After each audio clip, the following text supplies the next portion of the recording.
Recent flooding in Nigeria has become an overwhelming disaster, and many states were not properly prepared for them despite warnings. The Minister of Disaster Management has said more than 600 people have died in the worst flooding in the West African nation has seen in a decade. Some 1.3 million people have been displaced, and more than 200,000 homes have been destroyed. Flooding is expected to continue until the end of October. Nigeria is used to seasonal flooding, but this year has been significantly worse than usual. The government has said unusually heavy rains and climate change are to blame. The emergency release of excess water from dams, both Nigeria and in neighboring Cameroon, was another key factor causing devastating flooding.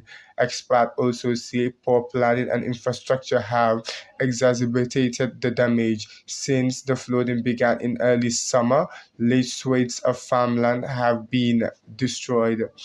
There are concerns about increased spreading of disease, and food and fuel supplies have also been disrupted. In a press conference on Sunday, Nigeria's Minister for Humanitarian Affairs and Disaster Management, Sadiya Umar Farouk, called on local authorities to evacuate people living in the most high-risk areas. Authorities are already providing food and other support to those affected, she said. She added that despite concerted efforts and early warnings, many state governments did not prepare for the flooding. The disaster has affected 27 of Nigeria's 36 states.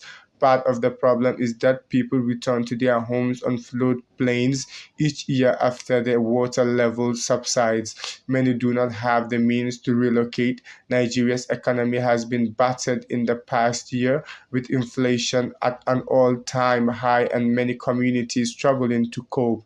The World Food Programme and the UN's Food and Agriculture Organization said last month that Nigeria was among 6 countries facing a high risk of catastrophic levels of hunger.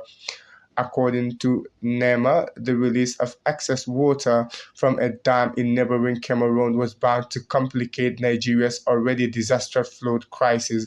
The Lakdo Dam operations in the Republic of Cameroon have commenced the release of excess water from the reservoir by 13 September 2022. Are aware that the released water cascades down the Nigeria through River Benue and its tributaries, thereby inundating communities that have already been impacted by the heavy precipitation, NEMA said in a statement on September 19, 2022.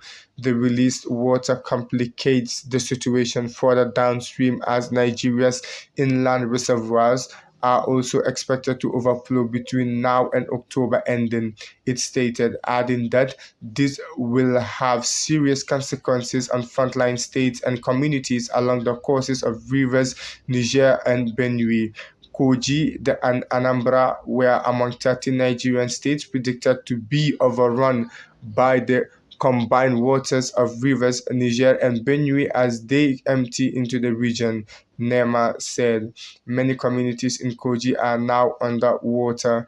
Nigeria's meteorological agency has warned that the flooding could continue until the end of November in some states in the south of country, including Anambra, Delta, Rivers, Cross River, and Bayelsa. Source BBC.